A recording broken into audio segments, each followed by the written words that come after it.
Good morning, everyone. My name is Bhumika, and I am here from the studio of Double IIT Delhi campus with my colleague Devangan. Good morning, everyone. YCO is the biggest culinary competition happening in India. More than 50 plus countries are participating in it. The participants are now at the World Sustainability Congress meeting taking place at the City Fort Auditorium. Now let's hand over to the ground team. The younger generations So hello who are everyone. Now you looking can see to the the HD older goal are generations discussing by the to Subornovers change and all the judges who are present because they here. are much more conscious and aware of the impact they are having, and they are much more conscious of the fact we need to have a sustainable growth path for the future. Super, excellent. I mean, it's always खड़ी हैं यहाँ पे, bore हो रहा हूँ मैं। learning from the young people has helped us. I mean, in my experience, I have learned so much from young people. I still learn every day from young people. And we have with us Mrs. Jyoti Mayal, who is the chairperson of the THST, and also she is the esteemed member of the YCO Global Advisory Council. She is on hybrid on the Zoom. Is she there? Yes, yes. Thank you. Namaskar. Ms. Mayal, very good Thank you. afternoon. Thank you so much for joining us. And Good afternoon. I think you are in Nepal, I believe, if I'm not wrong. Yes, I am. Yes, I am. Thank The you. beautiful country of Nepal. And we have got the team from Nepal here, from the Nepal Institute of Hospitality representing the Young Olympiad. And Very nice. yes,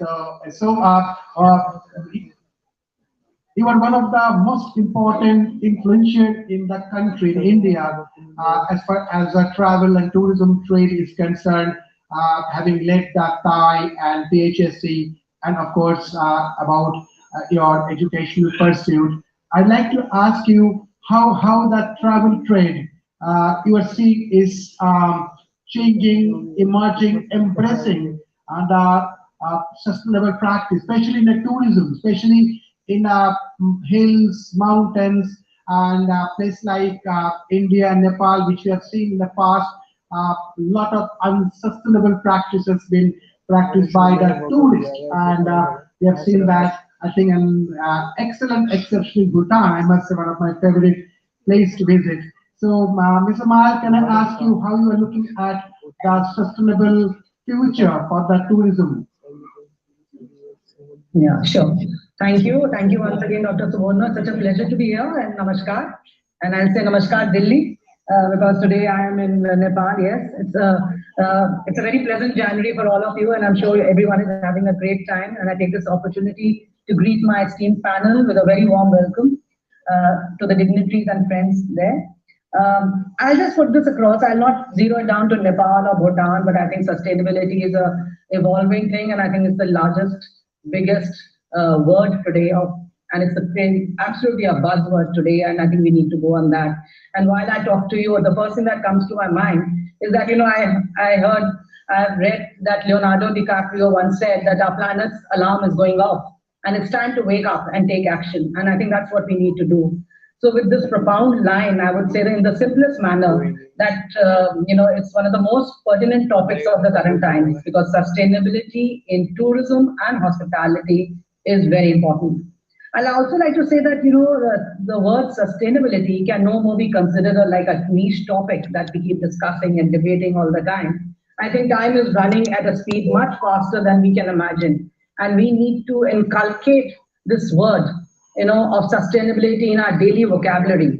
Because I think world over discussions on sustainability heightened in the past 3 years with the pandemic reshaping our world. These culminated, of course, in November 22 in Egypt in COP27. So the COVID-19 pandemic has not only caused huge loss of lives and continues to do so, but it leaves behind a trail, I think, of havoc in the world's economies.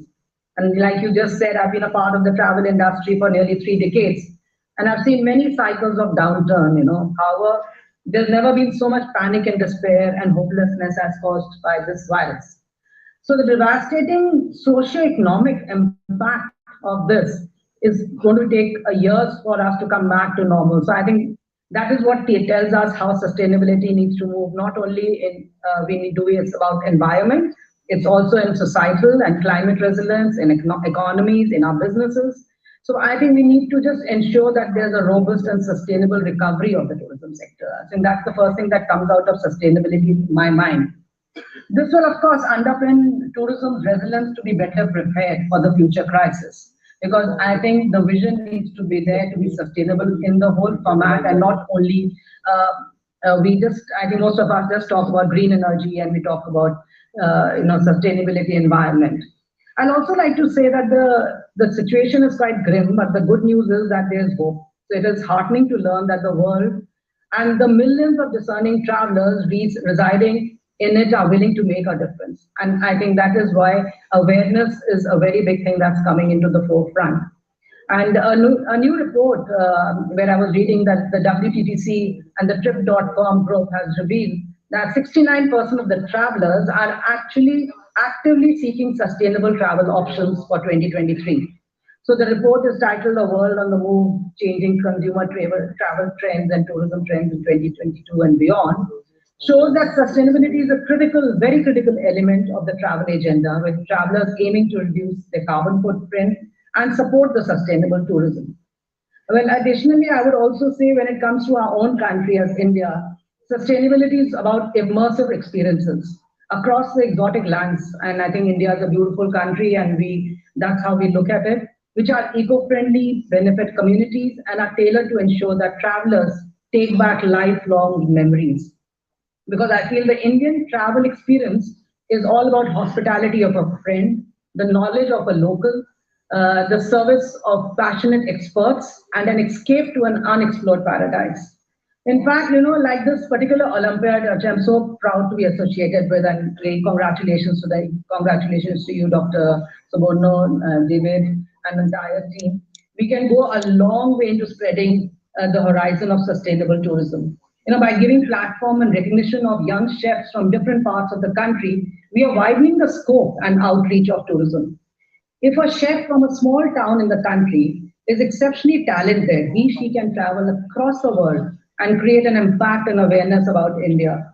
Back home, these chefs be the vocal for local and, and pull tourists to different parts of the country. The value chain link that you're actually driving with hospitality and tourism, I think is a huge scope with a far-reaching, it's a far-reaching scope. As association, of course, from THSC and being the president of CHAI, it is our duty to start philanthropic initiatives to help indigenous people and conserve the natural beauty of the region. It also should be imperative to make travel as inclusive as possible in a responsible way. With years of experience of more than 30 years, like I said, I think we should go for tourism into a sustainable future, like buy from local, minimize trash, not disturb wildlife, respect traditions and culture, eat locally, not exploit animals, travel by sustainable forms of transport, or even walk around, stay at locally owned accommodations. And all this I've seen the youth is looking at all this, and I think that is why I think it's going to become a very prominent part of us. So most of these steps towards becoming a sustainable tourist are affordable and helps you to understand the essence of a place. So India, of course, is a huge country, and so are so many more countries, but ours is full of heritage, culture, adventure, and beauty. So I think it's high time we actually start doing everywhere globally to be vocal absolutely for the locals to actually drive this. Time has come to incentivize domestic travel to retain these high-spending tourists. Also, we should think about much more from all countries when we are actually getting into sustainability of tourism and skilling, because I think it's going to be playing a very, very important role going further. And because that is what is required. And like I say, tourism never dies for anything. We are human beings. We are not an island. We need people to touch and explore each other. So it's all about experience that we create, and this is how it should be created, so that we move into the right, setting the right standards for the entire country, all the travelers and the youth to move back. I'll just end by saying that this year, I think, will be one of the actions for the travel industry on the climate. It will be how sustainability in travel will no longer simply be judged on stated goals I think in rhetoric turns to accountability as companies and destinations will be forced to put goals into operation and it will come effective. I think 2023 is the year we are looking forward to. With these, I think I'll just request you to move forward because I think it's lovely hearing everyone, and I'll just close my address with one thought that comes to me on with Albert Einstein's, what he said was, look deep into nature and then you will understand everything better. And I think that's where we need to be to actually exploit tourism right to the word T. Thank you, Dr. Suvarna, for having me here. Thank you so much, Mrs. Jyotirmay. That was super, excellent, brilliant. Tourism never dies.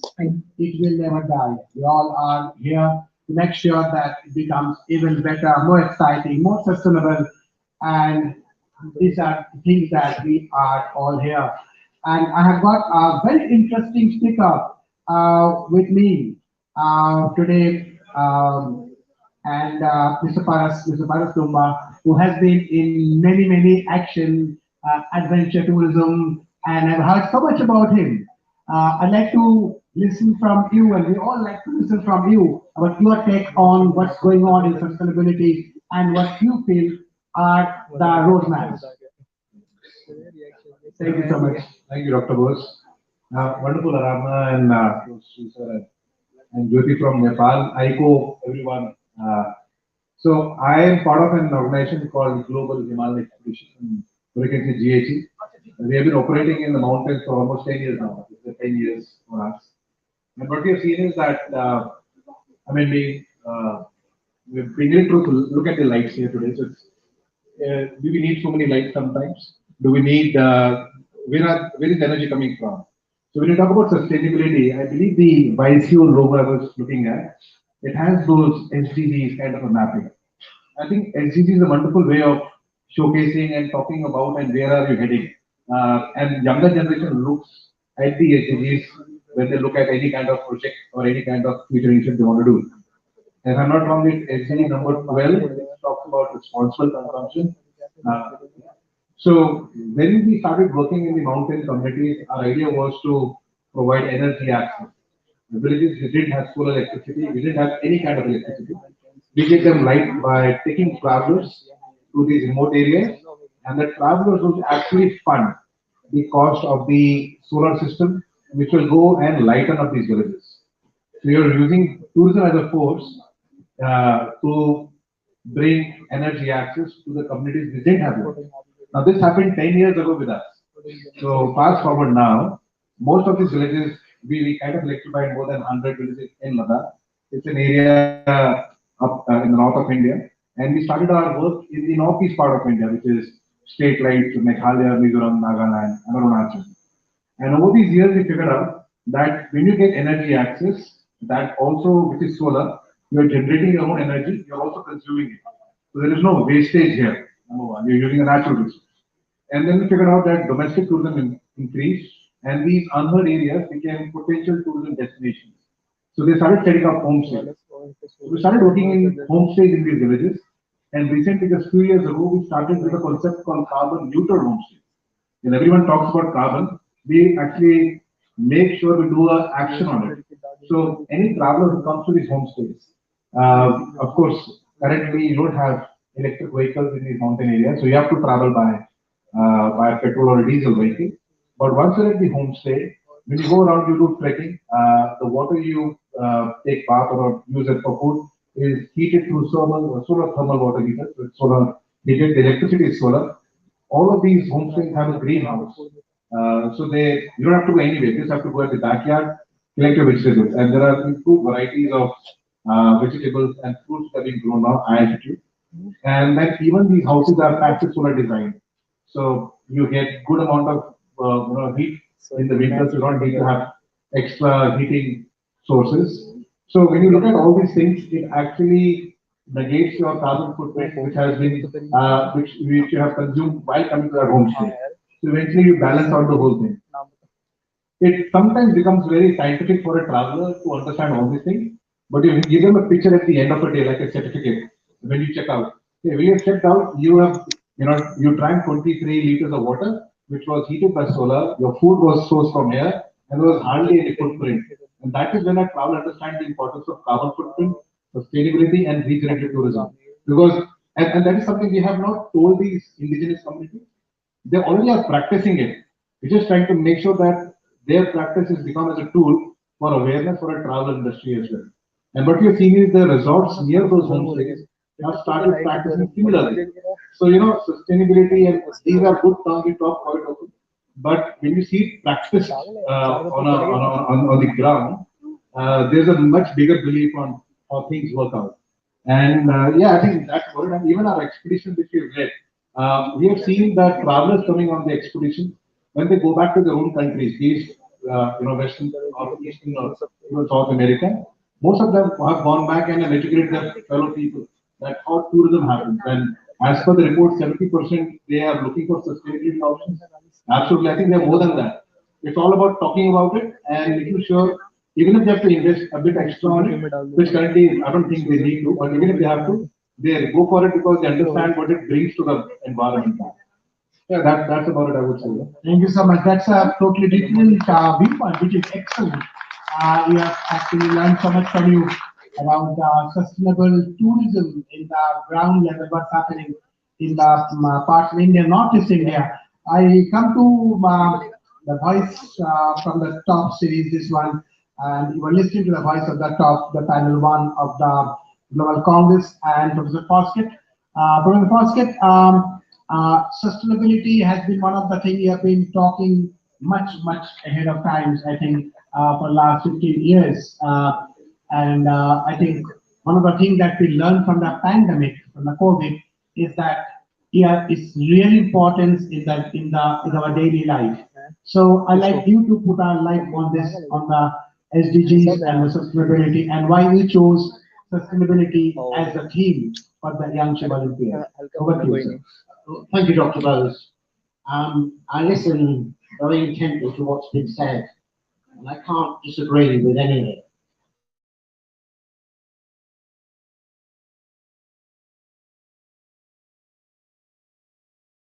Last week I was with a senior industrialist who's a very well-known chef in the UK, and he's been judging at the Young Chef Olympiad. Unfortunately, he can't come this year. Chris Galvin, and we were talking about the workforce sustainability and what the workforce wants. And it's quite different to when we were their age. Their mindset is different. They're very focused on sustainability and different work patterns. And he said he was with a group of senior industrialists the week before, and they were sort of paying lip service. Oh yes, we will do it. He said, no, you do it now. We have to act now. Tomorrow is too late. We have to listen to the young people. And of course, people my age, they always talk about the past. But there was a famous saying from Charles Handy, who was a famous management guru, who said, the past, no matter how glorious, must never get in the way of the future. And the future is different. The future is very different. And the young people know this. And why do we keep banging on about it? We have to. Because a lot of ministers where I am in the UK pay lip service. They pay lip service to it. Like they pay lip service to the importance of hospitality. And I've been banging on about this for the last 40 odd years. And I have a saying, to live is to change, but to grow is to change often. And we have to grow into a sustainability. Our growth in the future has to be through sustainable projects. And what Chris was saying to me last week, that young people, their mindset is different, as I've said, but they ask about sustainability. Where do we buy our ingredients from? Are they sourced locally? They want to know these issues. And also, energy sustainability. Energy sustainability, green sustainability energy, we are 20 years behind in the UK. We cannot rely on what's gone in the past. And we have to think outside the box. We're living in a very different era. And time is running out. As my children said to me, well, you haven't got to worry because in the next 20 years you won't be here. We've got to live with all this. And that's the truth. The young people have to live, and we have to prepare the world for the young people. And the young people have a voice. They have a very loud voice, and we have to listen. Politicians have to listen. As Chris said last week, time is running out. As an industrialist, working in central London, in order to sustain the workforce, in order to deliver what young people want, we have to change. And through the educational curriculum, we have to show young people how serious we are through education. And ministers have to deliver. And we know how countries throughout the world are struggling to deliver. But there is no alternative. We have to think outside the box. And we have to grow hospitality.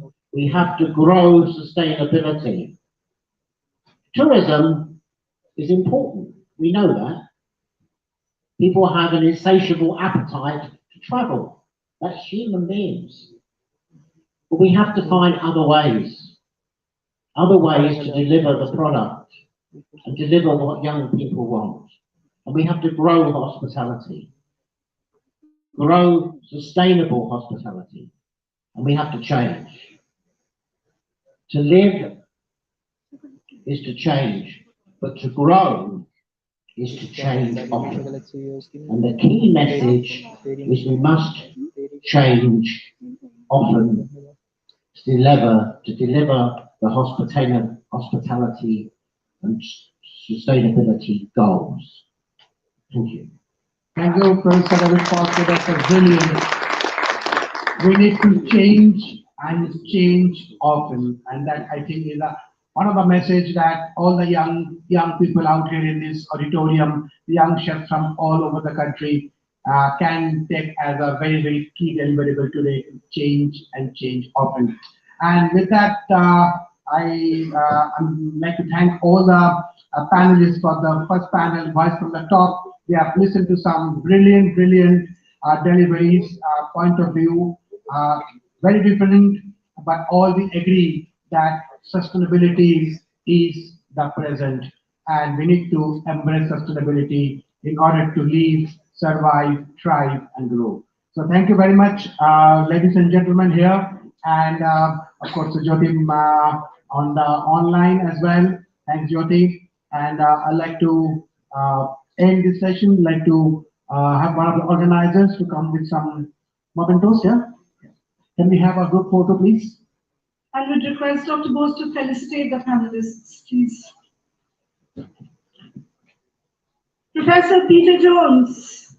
Big round of applause for Professor Peter Jones, please.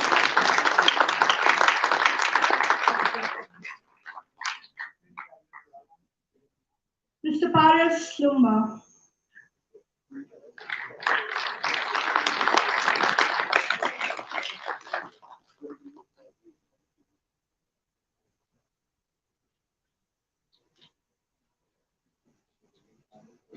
Ms. Aradhana Kuala.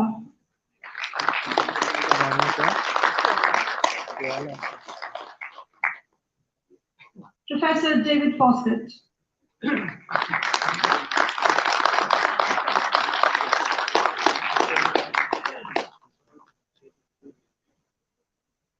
Thank you so much, respected panelists.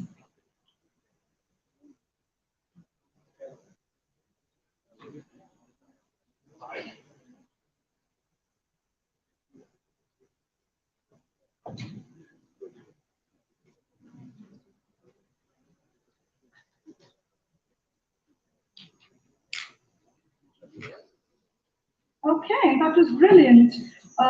Nothing that what was not expected. It was very much predictable to hear such very, very firm and strong oath-taking words from the panel. Going to the next panel, so in the pandemic, entire for 2 years, around 2.5 years, the only thing that was constant and did not change was nature. The nature was living its way very happily and very presentably. It did not bother that anything was going to hamper them. And the only thing that really changed is human emotions.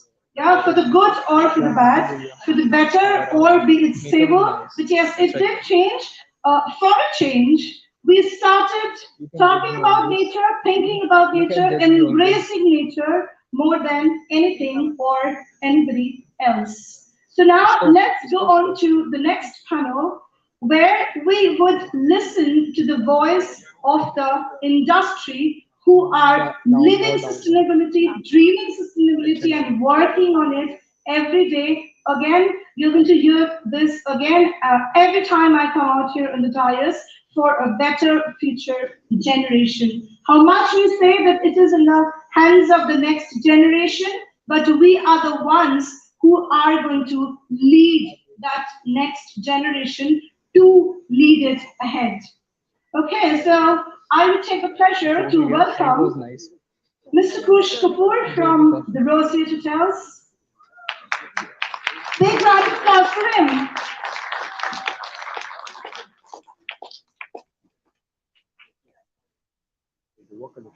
Ms. Sarania, Head of Sustainability and Marcom for McCain India. If she's around, perfect. Welcome to the panel, ma'am.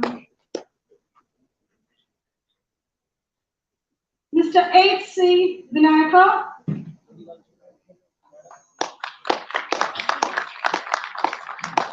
Welcome to the panel, sir.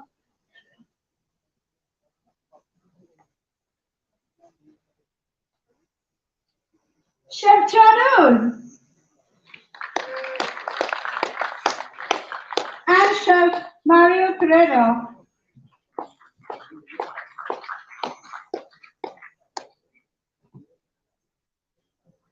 Moderated to be moderated by a very honorable and very dear Dr. Swarup Sinha.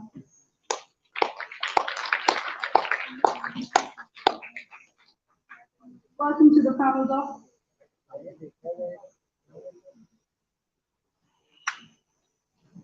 Let's hear, as it is said, as I mentioned, the voice of the industry, and please note down the highlights. It is going to be important and useful to us somewhere or the other time in near future and times ahead. Over to you, Dr. Sinha.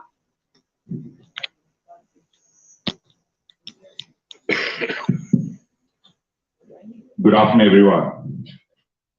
First and foremost, a big thank you. And I was listening to the previous session. I think we have the big shoes to fill up. Coming back straight to the topic. In the last 2 weeks, I'm sure some of you who are interested in sports must be watching the Hockey World Cup, which is currently going on in India. And today is the finals, by the way. So other than the hockey, which is happening over there, there's one more thing which is really creating a lot of buzz at the two cities, Rourkela and Bhubaneswar, where it is happening right now. The buzz is on sustainability. I don't know whether you missed it or not. The buzz is on sustainability and the focus is on atmospheric water concentrators. And yesterday only I was reading a newspaper. There was a beautiful article. And the article said that all the organizers who are visiting or who are watching the hockey matches over there are drinking water from the air. The point I'm trying to tell all of you is that sustainability has become such a core and important aspect of our daily livelihood that even if you wish to miss it, we cannot miss it. Dr. Bose spoke about G20. And if you talk about the G20 also, the top 20 countries, which is being headed by India as we speak for this year, contributes to almost 90% of the global GDP. And if you look at travel trade, it's almost 80%. And if you look at the population, we are almost 2/3 of the world population. We have a huge responsibility. These are numbers which can't be ignored. And at the same time, we also need to understand, if you focus on the theme of G20 presidency, it says, Vasudeva Kutumbakam. For my colleagues who have come from abroad, it basically means one earth, one family, one future. And that's what we are all focusing on. We will never get a second opportunity to take care of Mother Earth. And we always say, whatever we do today is to present the Mother Earth to our future generations in a much better way than what we have got it from our parents. But it doesn't happen just because we say it. A lot of effort needs to go into it. And that's what we are here today. We are going to deliberate with all our colleagues who are over here. They're all experts in their own field. But let me also tell you, being sustainable is not going to be easy. My colleagues in the previous panel were saying a lot of talk happens on sustainability, but when it really needs to happen on the ground, not much happens. But what we all need to do is, in whatever smaller way we can, we should be able to contribute so that we are able to, the emotional weight what we are carrying today. The other gentleman in the previous panel was talking there are too many lights. Yes, he was right. But what are we doing about it? There's an emotional weight which we are carrying, and somewhere down the line, we need to see to it, in whatever smaller way we can, how we are able to add value. I remember a beautiful quote, which a beautiful African proverb, which Dalai Lama quoted once. Because many people think that we are too small to make a difference. What difference will I make to this global world?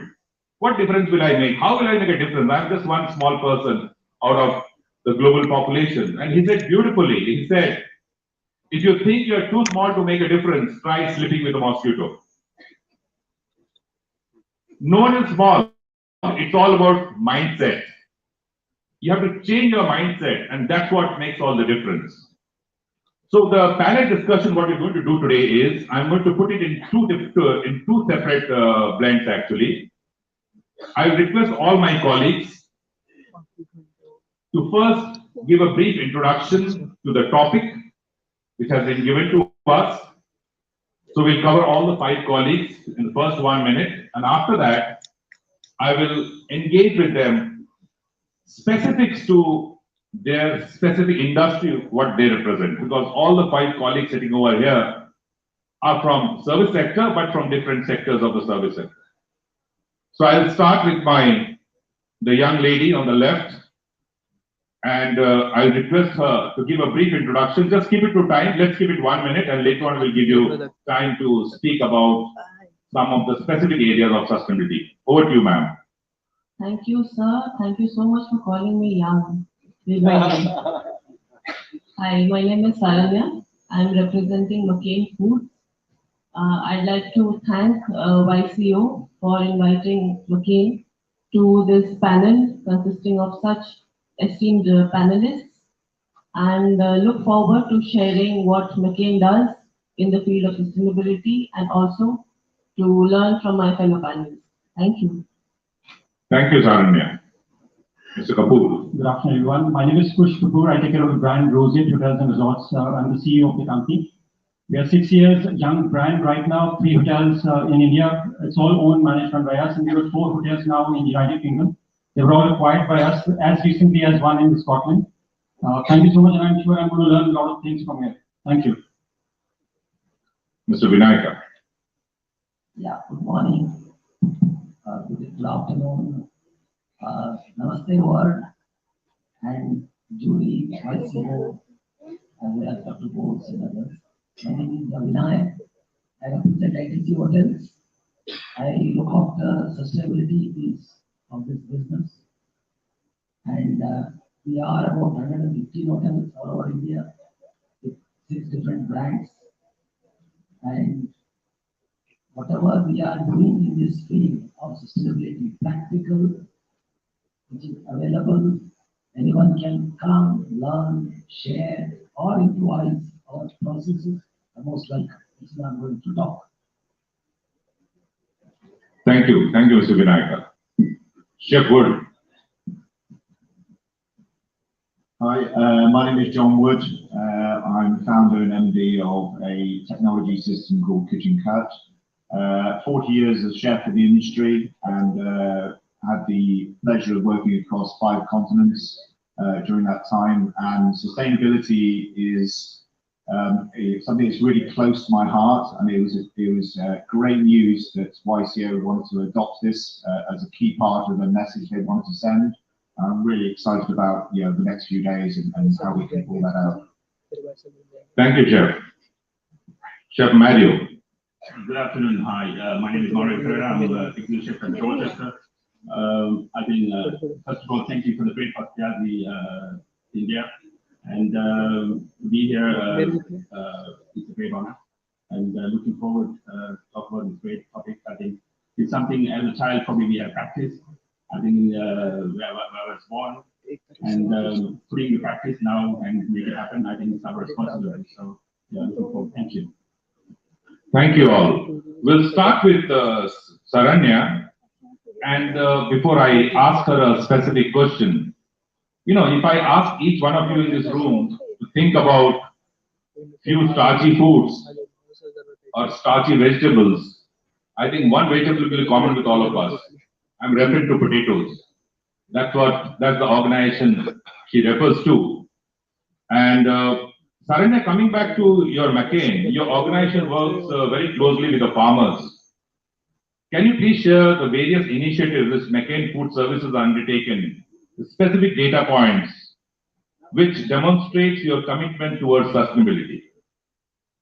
Sure, thank you. All right. So McCain Foods. When you hear McCain, what is the first thing that comes to mind? Rice. Yeah. So many chefs here must be using so many of our products. Yeah. All right. We identify not just as a food processing or food producing company. We identify as a farming company because we globally we work with over 3,500 farmers and more than 1,000 in India itself. Small to medium to large farmers. So that's where our journey begins. That's where our story begins, from the humble potato.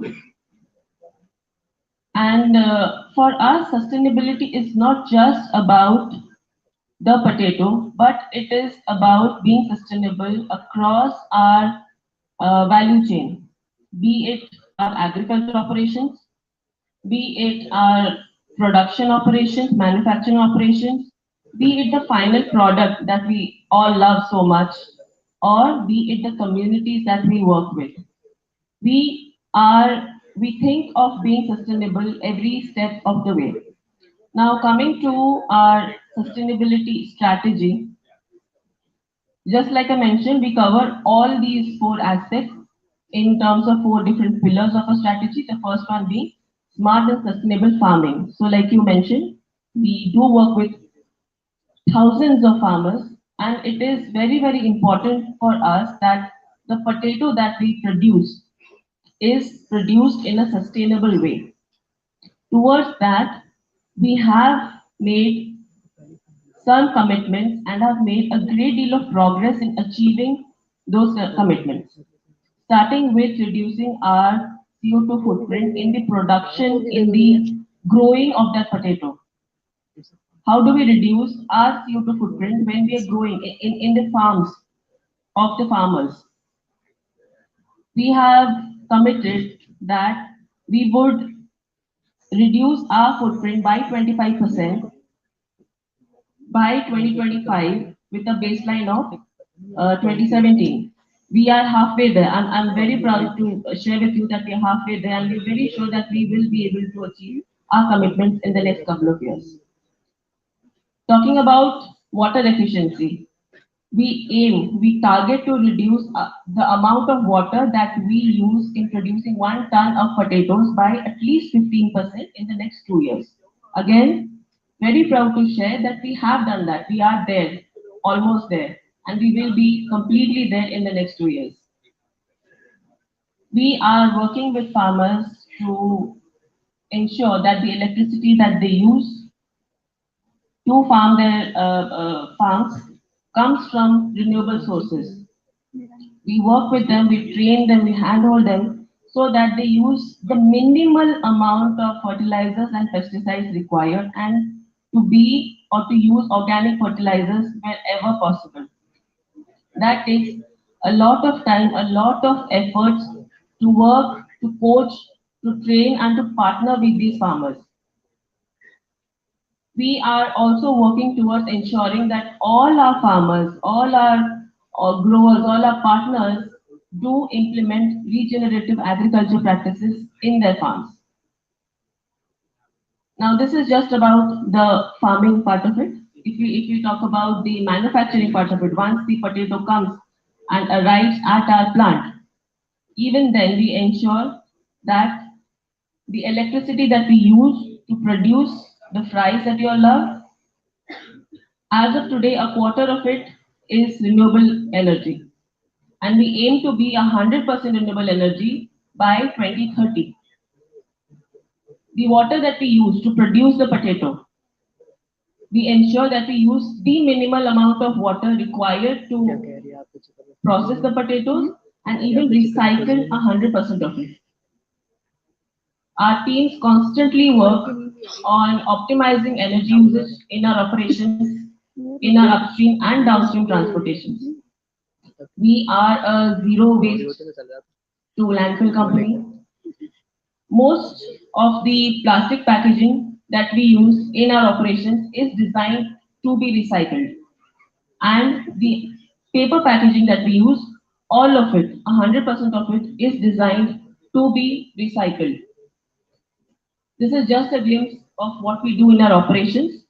About our food, we constantly work around making it healthier for our consumers in terms of reducing the sodium content on it, in ensuring that we use good quality oil and also to move away from palm oil as much as possible. And finally, not to forget the communities that we work around.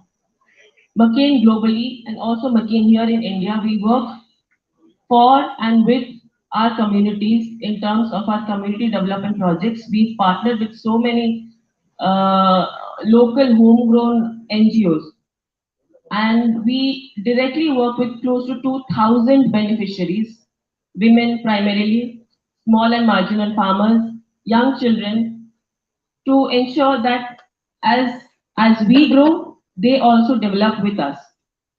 Now, this was just to give you a glimpse of what McCain does in the area of sustainability, and I'd be happy to answer any other questions if you have. Thank you, Saranya.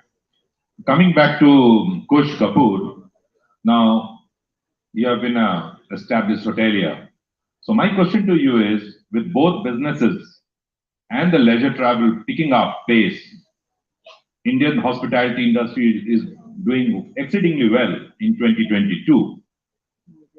And everyone is optimistic that the hospitality industry, with the coming of G20 summit to India, will achieve greater heights. Now, we'd love to have your views on the entire business scenario, how it is growing, how it has been, and what do you perceive about the business as we move ahead? Thank you. I see that COVID has been tough for all of us, I guess, but post-COVID, I guess, is one of the best eras, if I have to put it across. In my 24 years of career, I've seen the areas or the revenues moving the highest, at least in the country, wherever the hotels I know and the hotelier friends I have been with. I see the next decade, which is the next 10 years, is going to be the finest and the best for the Indian hospitality industry. And I have a couple of reasons to talk like that about. So Indians are the largest travelers in the world, which we're all aware of that part. We got the youngest population in the world. the MICE segment, if I talk about, the wedding segment is the largest segment in the world. When I talk about the average age of Indians, around 28 and 29, which is a perfect age for anybody to get married. So you can easily take it for next 10 years. And that's the amount of business which the India will hold within itself. We all know about big fat weddings, which happens all across the globe, but on a positive side, COVID has let those weddings also happen in India because of the visa restrictions. People could not travel abroad, so those weddings still happen in the country out there. When we talk about Indians, we also know that we also have the largest mobile users in the world. We've got the largest internet connectivity in the world. And if I talk about G20, this is a perfect correlation for us in India having this conference in India for next 1 year. If you ask me the business on the books, if I talk about this summer months, if I talk about my brand or my hotels, right now, which I'm only talking about the business of the books, is going to be much healthier than any healthiest winter season in the country I've seen within the hotels. Thank you. Thank you, Kush. Now moving on to Chef John Wood. Now the chef, I came across a beautiful article by one of the chefs called Chef McMaster, and he said that waste is the failure of imagination. Now, Chef Wood, you'll also agree with me that we are the only species on Mother Earth that waste resources. So anything and everything, with whatever has to be done by us only. And I also, during the introduction, I heard that you're also working, you have an organization which offers management tools to restaurant entrepreneurs. Now my question to you is very specific. I want to know from you, Chef, what are the small steps a chef can take beneath its own kitchen area to showcase sustainability practices? And the second part of the question is, how does a diner who is coming to a restaurant will get to know that these practices exist and what they expect eating out of the same restaurant? Over to you, Chef. I think, there's a lot of chefs in the room here, and we all recognize that, creating sustainability within operations can be quite challenging. One of the most biggest challenges we have in operations at the moment is there's a shortage of chefs. So trying to find time to actually think about sustainability and be able to implement it is always going to be a challenge. But some of the things we've talked about already at the moment is what's really important is just making those small incremental changes makes all the difference. If we all do something about this and try to do something about it, it will make a difference. You cannot, as the expression I use, you can't eat an apple whole. You can't deal with this completely. So you need to do it in small steps. What's really important is to recognize and understand how you can change and how you can do things within your own business. And that's looking from sustainable suppliers, that's looking at stop using plastic and cling film and tin foil in your kitchens and finding alternative solutions. That's looking at your suppliers and where you're getting your products from. That's looking at your menus and making sure you're cross-utilizing your products so you don't have a huge amount of wastage. I go into a lot of kitchens all the time and we look at the wastage element. The food waste is incredible. And what's going out at the back doors and in the bins is really quite frightening. And what people need to look at from a chef's point of view is understanding how do I look and create menus that are sustainable to utilize and cross-utilize byproducts from these dishes. And I've been doing this for years. We would create dishes and we'd say, okay, these are the byproducts from that dish. How are we going to utilize these products somewhere else within the business? And how do we stop throwing things away? I used to have a phrase, and I still get chefs quoting this to me as they walk past me in the street sometimes, is the only thing that should end up in the bins is eggshells and cardboard. And I get that shouted across the street to me by young chefs that have worked with me over the years. And we just eliminated it. In some of our restaurants, we took bins out completely and just put clear plastic bowls in there so we could actually look and have clarity of what's being thrown away. So utilizing products is really, really powerful, and you need to be able to focus on that and think about the wastage, which is a silent killer. If you run your own business, it is a silent killer, and it can make up 5, 6, even up to 10% of your costs that you're putting inside the business. So when people talk about sustainability, a lot of people in restaurateurs I speak to say, yeah, I can't really afford to spend much time on it because we're so short of staff, we're so busy, but actually just doing some simple steps like that will actually, when you spell it out to restaurateurs and you say, you can actually save money by doing this, you can make more profit. And then all of a sudden their interest is like, oh, yeah, more profit, I like that. So I'm interested in that. So thinking about it, not just even from an ethical point of view and what is the right thing to do, but more importantly is you can actually drive the profits in your business as part of that whole process. And like David said, he says, to grow, you need to change and change often. And that is exactly what you need to look at. And there is, there's a lot of, when you work internationally, there's a lot of restaurants that have buffets.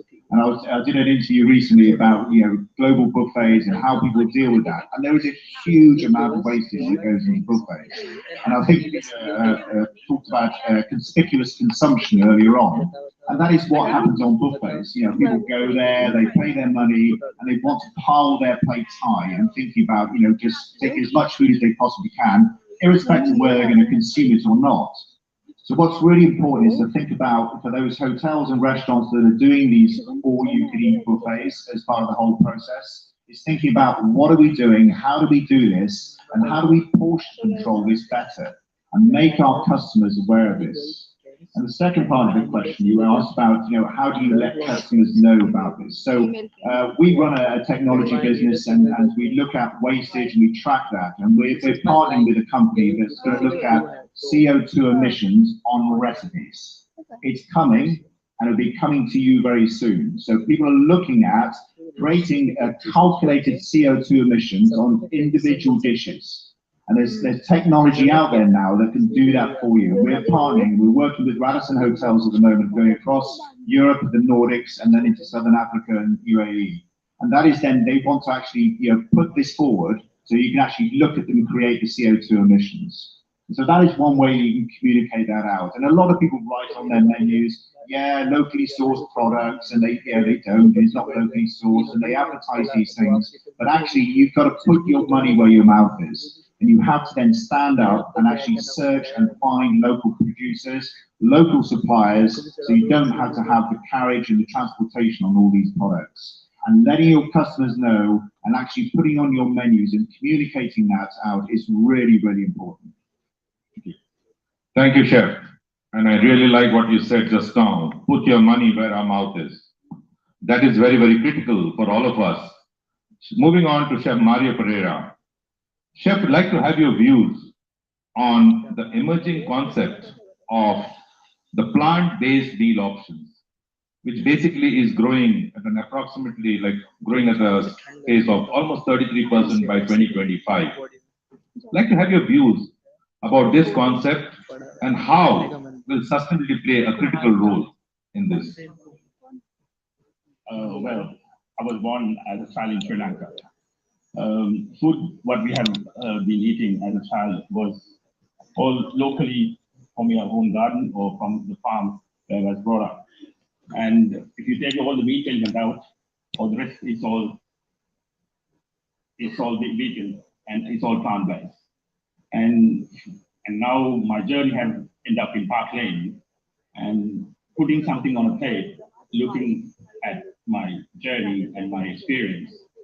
I think plant-based food take a big role on certain cuisine at the moment what we do. And it's quite important thing as well to respect that and put the ingredients in a right way and have the respect cooked in the right manner and give the guests. And also it's education that we need to give to our staff. How to cook them, how to rescue the food, and on the other hand, guests are more important as well. We need to have that conversation. I mean, as chefs, we used to cook the food and give the waiters, and waiters went pass on the food to the guests.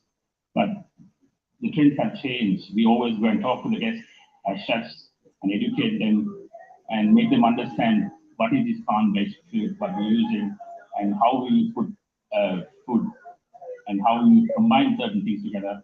And that's what we're doing. And it's a process. And I think for us, it works well. And it's a journey that we have started some time back. And it's ongoing, yeah. Thank you, Chef. Moving on to you, Mr. Vinayaka. ITC has worked on multiple areas of sustainability over the years. Could you share some of the highlights and the goals you plan to achieve in the near future? Yeah. Thank you, Doctor. Basically, I represent ITC Hotels, is one of the trailblazers in the area of sustainability. We pioneered the concept of responsible luxury. You see the ITC Hotels, and the tagline is a responsible luxury. There is a story behind it, why we chose luxury and responsibility. Responsible luxury, in a simple term, is providing luxury services without compromising the Mother Earth, which we coined this about 15 years back, precisely 2008. From that day onwards, we started combining luxury with the sustainability. So various initiatives have been done.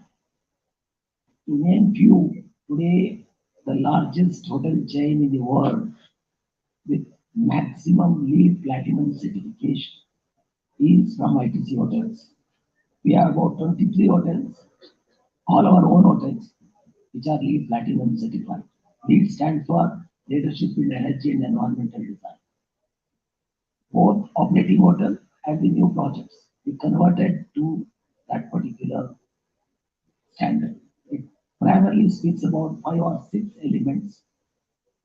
As my other colleagues were talking, talks about energy, water, waste, site selection, consumables, and innovations. So in all these one, we have a different levels, basic, silver, gold. Most of you may be aware of it. The highest level is platinum. Today I'm proud to say that each of our own hotels are platinum certified. This is a lot of work from the team, from the top, the direction from the board, as well as the person who is delivering at the ground.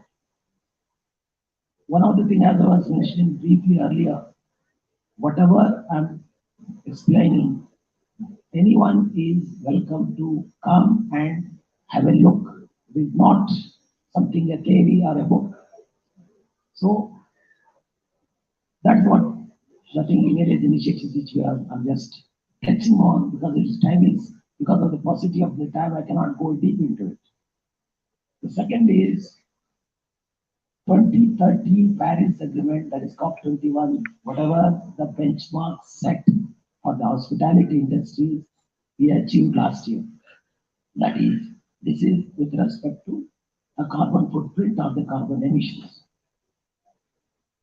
This was done with a lot of basically the hard work from the team, from the entire organization, because today more than 60% of the energy which comes or the powers, our hotels, all these hotels, are from the renewable energy. Means we have our own wind farms, which produces the power. We have our own solar farms, produces the power, puts to the grid, and each hotel is fed. Like for example, in Chennai, I think we may be having the competition in the south, or in Bangalore, or in Mumbai, the hotels are 100% powered by renewable energy. So that whatever the power you are using is we are not burning fossil fuel.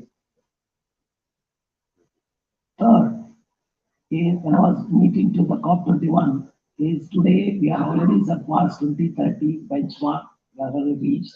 Our next goal is to go to 2050, which is 99% or 90% of the emission reduction. One more data point is 10 of our hotels today is net zero carbon hotels. Means We have something like someone has to validate it. I can say I am the net zero, scope 1, scope 2. These are the two things.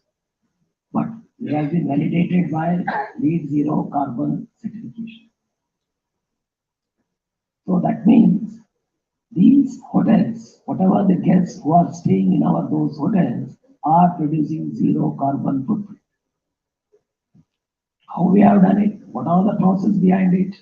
As I was earlier telling, again, Dr. Bose or his other jury members, young chefs, or the participants, please write to us, can I have a look? It is easy and it makes business sense. Let me also tell you, we work on the principle of triple bottom line. There has to be a profit, there has to be a prosperity of the planet, and the third one is the people. Or the balance sheets, clearly what we produce, it is an integrated balance sheet which talks about all these three elements, and it is not only the profitability of the organization. Well, the second part is mentioning is on the water. Today, 100% water is recycled and reused. Plus, apart from that, also we have adopted our nearby areas like in Delhi or in Bangalore or in Chennai. We are adopting nearby areas where they have an excess water, treated water, good water. Instead of putting in the main drain, we are giving to the surrounding, the neighbors or the surrounding areas.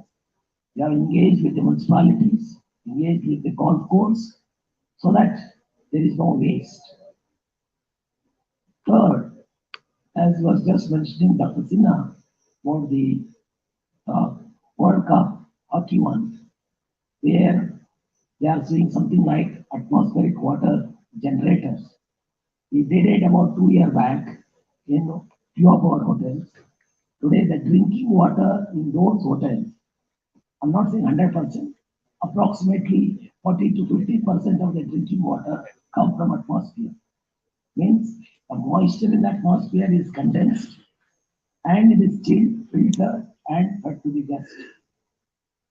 It is, but let me also tell you, there are technology barriers. It looks very, very fancy and good, catchy word, but it can work only in the area where there is a lot of humidity, like coastal regions, or in some regions where, in Bangalore, where there is also a lot of rainfall. So those things we have invested, did a pilot, we had a lot of failures, that we also accept that. But there are many wins, but wins are much more sweeter than these failures. Fourth, other waste. Today about 99 plus % of our waste, of the hotel waste, we are recycling and reusing. Means one of the beautiful thing is, first there was a waste. Say for example, kitchen, there are a lot of chefs, there are food waste. Even though we are reducing the waste, whatever possible, there will be a waste. What are we going to do? As we did it, something called organic waste converters, which converts it and makes into a manure. And that is, but still we thought of what next? Because there are a lot of, even though it looks good, there are some nuisances. If you are not treated or if you are not processed properly, there will be a smell and there are some insects. So to overcome that, we did something called biomethanation plant. Means all these waste converted into a manure, water, a nutrient-rich water, which you can use it in your horticulture, and the gas. Today, most of our hotels, the canteen, the employees' canteens are run by this gas. So that's a beautiful way of doing it. First we did that, then what next? Then we went to this. Today all our hotels are this. Why I'm saying 99%, there is 1% still left. There are certain elements like porcelain, that still there is no answer. There are something like humans. There is no answer. So 1% is the one which we are not able to reuse or the recycle. Coming back to the plastic, single-use plastic. About the last 3 years, we have mitigated 100% single-use plastic, whether in terms of bottles, whether in terms of the toiletries, whether in terms of those sachets. So we have, in some cases, 100% eliminated. In some cases, we have safety. So lastly, that's when we did a counting, it was coming to approximately for about or 2.5 lakhs kg of plastic, single-use plastic of one hotel chain. We are not something an international 3,000 plus hotels. Just imagine when it is escalated to that level, what will be the 2.5 lakhs, 450,000 is 1.5 crore of water bottles. There are stirrers, there are various elements. So anything and everything is possible, but it has to be done scientifically. It has to be done first as a small pilot and scale up. So in nutshell, what I want to say is sustainability is making a business sense. It is not only the things. Number two, because that is one big barrier most of us will be having. When I'm doing this, is it luxury? Is it making commercial sense? Is it, sustainable? Or it is, we don't want, or nobody should do any greenwashing. Call it as lip service. Just now, some of the panelists were mentioning. It is not a greenwashing, it is not a lip service, it will be the future. Any business is sustain to progress. This element should be their business plan. With this, thank you. Maybe it's a big topic, so I can engage with anyone at a later time. Thank you. Thank you, Mr. Vinayaka. And I think just to conclude the session, I think we have also need to ensure the paucity of time, and these sessions can go on and on. But I remember a beautiful quote by American author John Goddard when he says that in school we are taught a lesson and then given a test. And in life, you are given a test that teaches you a lesson. I think sustainability is all about learning from what we do in life. But before I conclude, I want to leave all of you with another 30 seconds with a story which I read. And some of you might have read this story. There was a gentleman who was reading a newspaper early in the morning. And to his surprise, when he was turning the pages, he reads a page of obituary. And he read his own obituary being written over there. He almost fell off his chair. But then he composed and he wanted to read what people have written about him in his obituary. He was very surprised. People have written, the guy who killed so many people is no more. The dynamite king is dead, and so on and so forth. And then he thought to himself, is this the way I want my colleagues, my friends, my people to remember me when I'm not there? That was the day he challenged to himself and he said, I want to change this.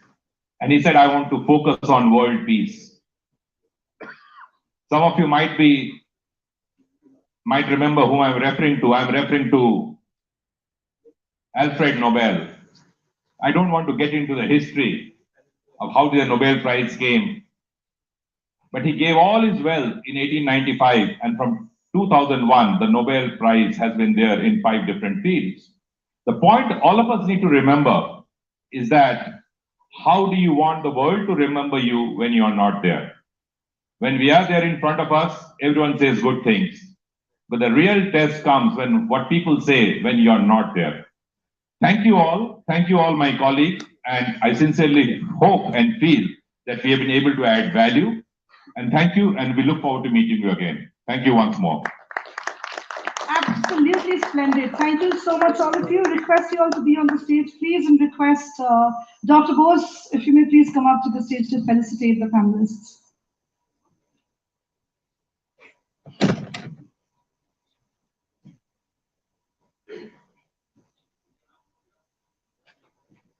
Miss Saranya, big round of applause for her, please.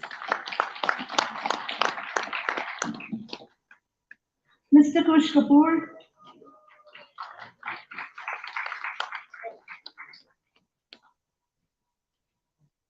Mr. H.C. Vinayaka.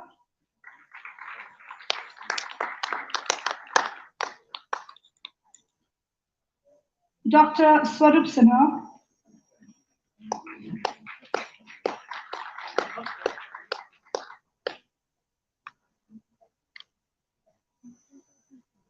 Chef John Wood.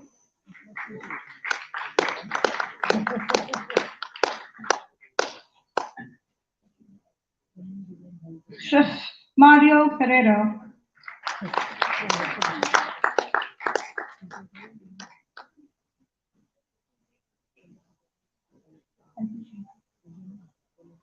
Greetings everyone. My name is Ranadeep. I am the Culinary Director at Hotels and Resorts.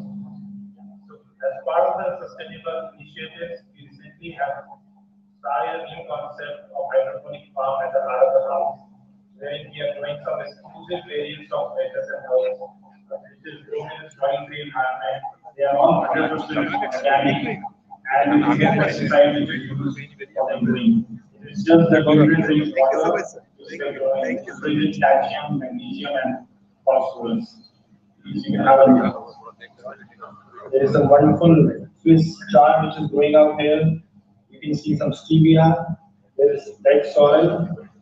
You have the kale, wonderful basil. See the size of the leaves. Wow, so beautiful. And all these produced goes directly to our outlet and then. Excellent. So what you have seen on the screen right now is the effort that IIHM have started taking compared to any other institutional premises that we have started with the hydroponic farming in our own campuses, such that we do what we preach. There is a very thin line difference between knowing and believing. Everybody knows what has been spoken out here, been talked out here. Unless and until you believe it, you can't do it. So we believe in it, we believe in sustainable earth, and we have started doing it from our own campus home. Excellent. So going on to my next panelist, a very, very dynamic lady, has always been a great friend, philosopher, and guide for the International Institute of Hotel Management, Ms. Anita Menderita. She is also our fellow of the Distinguished International Institute of Hotel Management, has been a great, great colleague, supporting us in all our ventures, and definitely advising us all through to reach where we are today. She is going to talk on very dynamic topic, as much as she is herself. Our world is ready for takeoff. Over to you, ma'am.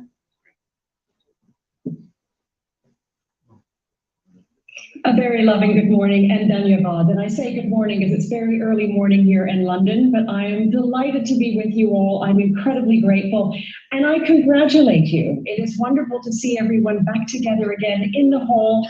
And I have to say, I was smiling when I saw our lovely dear Dr. Bose's jacket and socks in bright red. He's clearly very excited to be back live again. But thank you for having me with you, even though it is virtually, and I'm very grateful to be with you once more.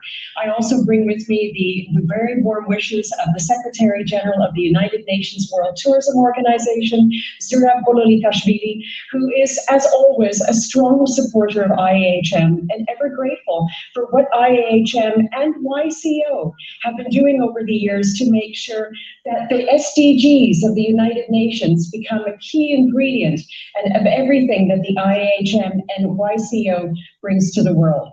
I'm going to take you through a few minutes of why our world is ready for takeoff and the opportunity that we have. I'm going to do what we've done for the last 2 years, and that is sharing screen and hoping that the technology works. So I'm going to do a quick switch over, and here we go. Yay, I think that worked. So I'm going to take you through a quick presentation. I really want to just position this because, as we know, we've reached a critical point in our industry. We've reached an industry 2.5, 3 years later where we've all lived through a time that we never anticipated. None of us planned on it. None of us knew what was coming. And none of us was able to avoid the line between the personal and the professional being completely erased, which means we need to make sure that we use this time. And it was wonderful listening to the first two panels and looking at from the first panel how clearly people are frustrated of talking about the problem. And then in the second panel, the conversation went clearly to looking at solutions. What can we do about it? Because as we know, our world is open and our world is ready for takeoff. We have the opportunity to really grow. And we have an opportunity, which, as I say, we absolutely cannot waste.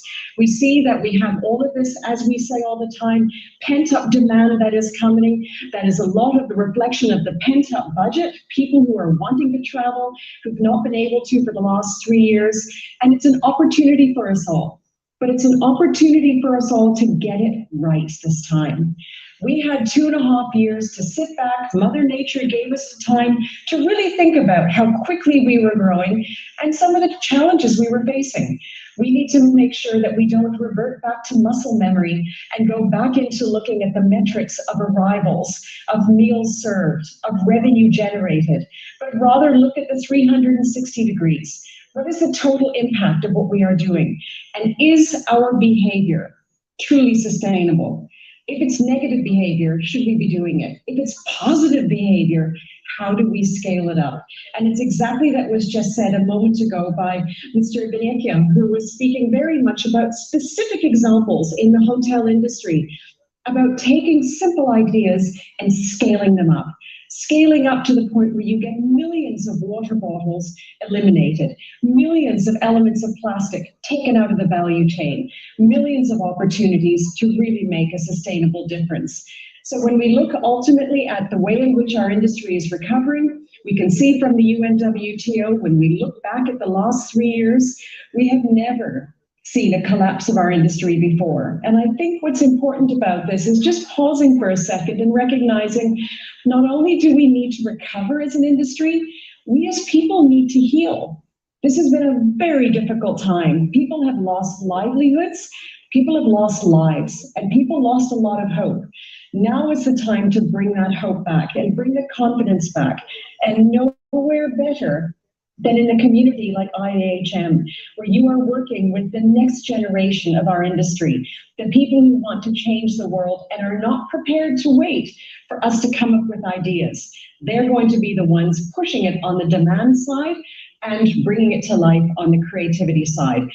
But we see that we still have steady growth coming through the industry, which needs to be very carefully watched to make sure that we keep that trajectory upward and manage very carefully a healthcare crisis that has now become a healthcare consideration that we cannot take for granted. When we look at the world, we see that the world is rebuilding. Asia Pacific is low only, as you know, because we had a delay in terms of one of the most critical markets of the world, which we'll get into in a moment. But around the world, the desire to travel is clear. The willingness to invest to travel is clear. And by implication, the value of travel is clear. What we see is that coming through from Skyscanner, which we all know tracks the actual searches and bookings for air travel, people are looking at spending so much more in travel this year and going into the years ahead. We want people to continue to invest, but invest wisely and making sure that they are only leaving footprints and they are only leaving communities who want to welcome them back.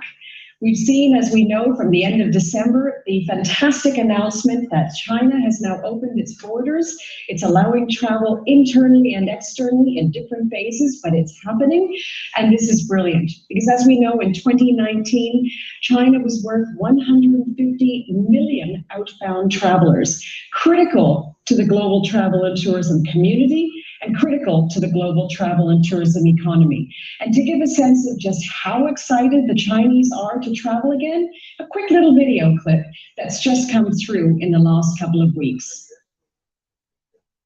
Since China has announced this border reopening, what kind of trends have you seen for travel bookings? The pent-up demand is very strong. We have seen 3-digit growth in the search volume for almost all the destinations in Asia, in Europe, and in America. It's a record high since the outbreak of COVID. Capacity for these international flights in and out of China is still very limited. They're still very expensive. When do you see both the capacity of flights and the pricing coming back to pre-pandemic levels?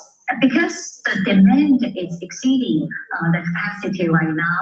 We expect for the first 1 or 2 quarters, it will take airlines and hotels some time to rehire back their staffs and build up the infrastructure. During the second half of this year, hopefully the infrastructure are back to normal. People have the money to spend and the will to spend. So if one area is not accessible, they will spend money in the other areas. We have seen that countries which offer free visa, offer China Welcome Program, normally gets a lot of attractions from the tourists.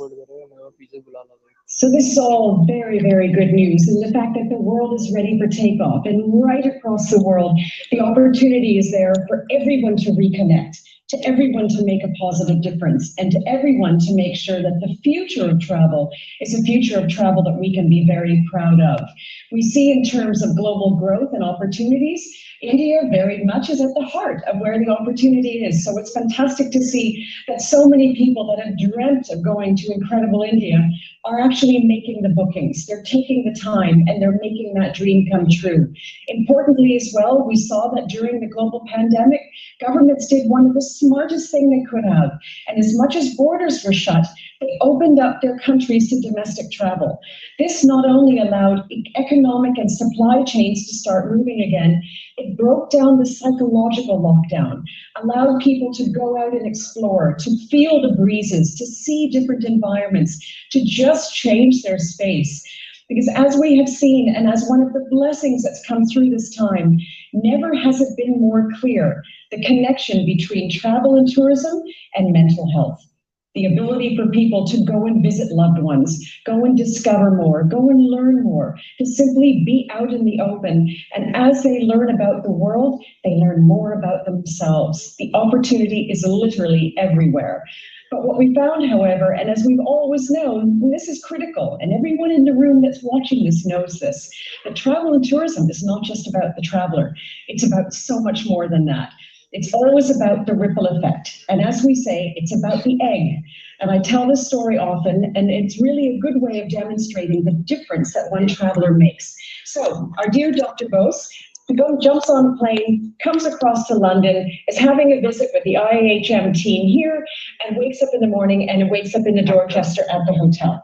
He goes downstairs to have his breakfast. He arrives and the maitre d' asks, "Good morning, Dr. Bose. Would you like to have some breakfast?" "Yes, I would." He's met one person. The maitre d' takes him to a table. A server comes and actually asks him, "Would you like some tea or some coffee?"